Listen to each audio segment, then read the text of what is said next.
बार बार याद किया जाना चाहिए कि कितनी कुर्बानी से वोट डालने का अधिकार मिला। संहार कई तरीके का होता है। वोट बेच कौन रहा है? अब आप बात सुनिए ना हमारी, इसको ही दोषी क्यों बनाया जाए जो भटका हुआ? संविधान बचाने के लिए, लोकतंत्र को बचाने के लिए इस मंच पर इकट्ठा हुआ। न्याय को भी जाति के एंगल से देखने की कोशिश की जाती है क्या? यही इसका उदाहरण आपने जवाब में दे दिया। देश में आपने ऐसी कोई पॉलिटिकल पार्टी देखी हो तो हमें उसका उदाहरण बता दीजिए। मियाँपुर जातीय नरसंहार का आखिरी पड़ाव आप हमारा करें। जब मीडिया आपका साथ नहीं देगा तो इस समाज के बौद्धिक लोगों को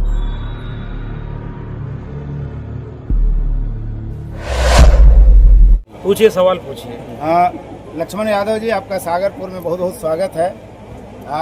सवाल ये उठता है कि 48 वर्ष बाद ये घटना क्यों याद की जा रही है? इससे सामाजिक न्याय को कितनी ताकत मिलेगी, नकारात्मक या सकारात्मक?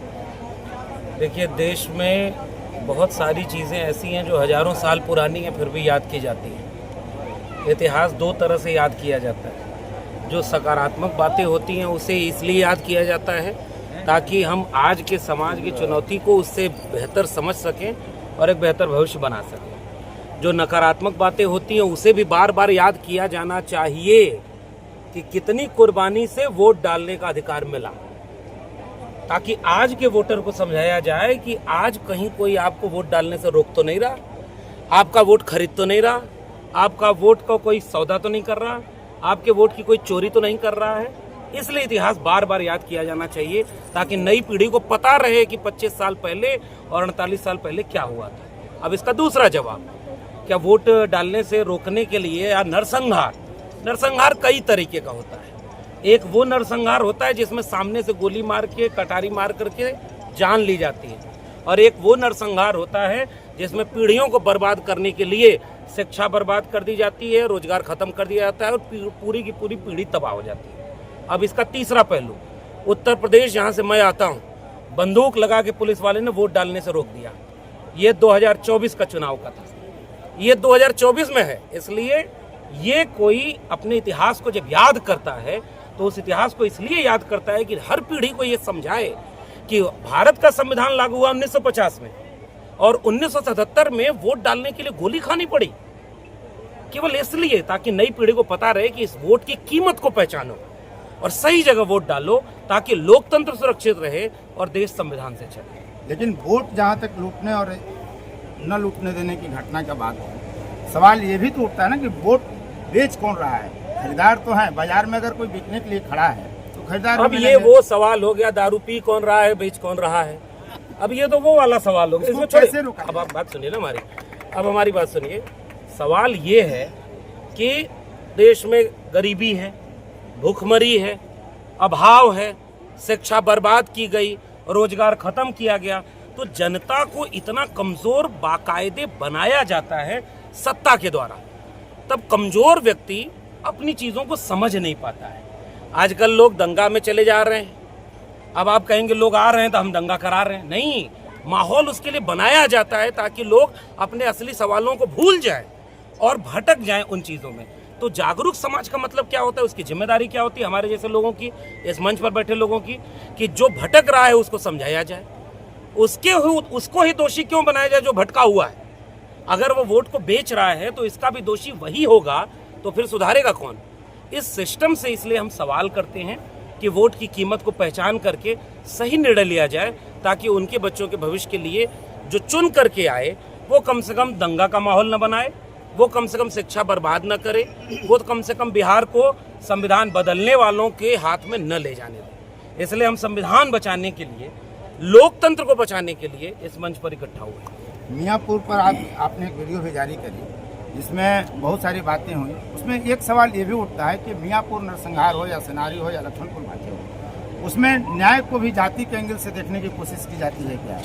चाहे न्याय व्यवस्था में जाति हावी है। देखिए, जाति अब ये जातियों से होती है। ये तो न्याय व्यवस्था ने जो फैसला सुनाया है, इससे आपके मन में सवाल होना चाहिए।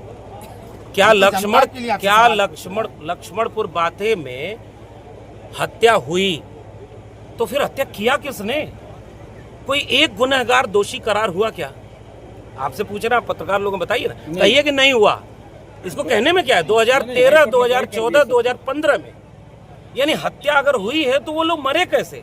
आपस में एक दूसरे का गला काट दिया। ये न्याय व्यवस्था के ऊपर सवाल है कि नहीं। अब आप कहेंगे सबूत नहीं था, तो फिर सबूत कैसे उतने दिन तक जुटाया जाए, कैसे दोषियों को सजा मिले, ये सवाल मैं भी आपसे करना चाह रहा हूं कि अगर न्यायपालिका निष्पक्ष है, न्यायपालिका जातिवादी नहीं है, तो न्याय क्यों नहीं मिला, ये मेरा सवाल है आपसे। ऐसा क्यों होता है कि जब पिछड़े दलित मारे गए तब न्याय की का निर्णय दूसरा होता है, और जब सवर्ण मारे गए तो सजा भी हुई? तो यही इसका उदाहरण आपने जवाब में दे दिया। इसीलिए तो मैंने पूछा लक्ष्मण पर बातें में क्यों सजा नहीं हुई, क्यों नहीं हुई, ये तो बात जानना चाहिए। मैं पूरी तरह खोलना चाहता हूँ कि न्याय व्यवस्था पर अब खुल है। समझदार लोग सब समझ रहे हैं, जाति अगर नहीं है, अपराध जाति देखकर हो रहा है, हत्या जाति देखकर हो, लेकिन न्याय जाति देखकर नहीं होना चाहिए। बाबा साहब का संविधान ये नहीं कहता है। सर ये बात हम कहना चाह रहे हैं, पूछना चाह रहे हैं आपसे, जिस संविधान की रक्षा की आप बात कर रहे हैं उसी संविधान के अंतर्गत न्यायाधीश काम करते हैं, तो न्याय दो तरह का कैसे हो जाता है? इसका मतलब कि संविधान में कहीं ना कहीं खामी है? नहीं, संविधान में न्यायाधीश कैसे काम करेगा ये नहीं लिखा है। संविधान में न्याय प्रक्रिया लिखी हुई है कि नागरिक को न्याय सुनिश्चित करने के लिए एक न्यायिक प्रक्रिया हो। उसमें कुछ झोल है तभी तो फायदा उठा रहे हैं। वो झोल सिस्टम को इम्प्लीमेंट करने में होता है। बाबा साहब डॉक्टर अंबेडकर ने उसी संविधान के लिए लिखा कि किसी भी देश का संविधान कितना भी अच्छा क्यों न हो, अगर उसे लागू करने वाले लोग अच्छे नहीं हुए तो वो कागज का पुलिंदा मात्र रह जाएगा। और संविधान से जो लोग सरकार में बैठे वो कह रहे थे अब की बार 400 पार था कि संविधान बदलना है। दुनिया के किसी देश में आपने ऐसी कोई पॉलिटिकल पार्टी देखी हो तो हमें उसका उदाहरण बता दीजिए। दुनिया के किसी देश में चुनाव लड़ने वाले लोग ये कह रहे हो कि अब की बार हमको 400 दे दीजिए, संविधान बदलना है। दुनिया के किसी देश में दूसरा संविधान बनाने के लिए साधु महात्मा कार्यक्रम कर रहे हो कि 2025 में नया संविधान लागू होगा। मैं डेट बता रहा हूँ, जनवरी फरवरी 2025 अयोध्या ये इलाहाबाद के महाकुंभ में बड़ा सम्मेलन हुआ। कोई दुनिया का देश आपने देखा है कि वो अपने संविधान को ही नहीं मानता? उत्तर दिल्ली में जहाँ हम रहते हैं, जंतर मंतर पर संविधान की प्रतियां जलाई गई, कोई जेल में नहीं है। संविधान नया बनेगा उसका एक सेमिनार कराया गया। इस देश के संविधान को भीतर से कमजोर करने वाली ताकतें, जिनके जहन में मनुस्मृति है, उनको दर्द होता है कि जिनको उन्होंने शूद्र बनाया वो बराबरी में कैसे चलते हैं, वो वोट मांगने का अधिकार कैसे मांग रहे हैं। इसलिए वो वर्चस्व वाली ताकतें संविधान को भीतर से कमजोर करने के अलग अलग रास्ते निकाल लेती हैं। मियाँपुर जातीय नरसंहार का आखिरी पड़ाव कौन था? अब ये आप कैसे देखते हैं? वो नहीं, हम ये कह रहे हैं कि हर तरह का नरसंहार का रूप बदल गया होगा, तमाम तरह के रूप बदल गए होंगे। इसलिए नरसंहार पहला कब हुआ इसकी अलग वजह रही होंगी, नरसंहार आखिरी कब हुआ उसकी अलग वजह रही होंगी। अब इसका जवाब नंबर 2, 20 लोग 30 लोग 50 लोग एक जगह नहीं मारे गए होंगे, 2 लोग मारे गए होंगे, 4 लोग मारे गए होंगे। तो पहले विश्व युद्ध हुआ पहला, फिर दूसरा हुआ, तीसरा नहीं हुआ, क्योंकि विश्व युद्ध का रूप बदल दिया दुनिया की ताकतों ने कि डायरेक्ट किसी को गुलाम क्यों बनाना।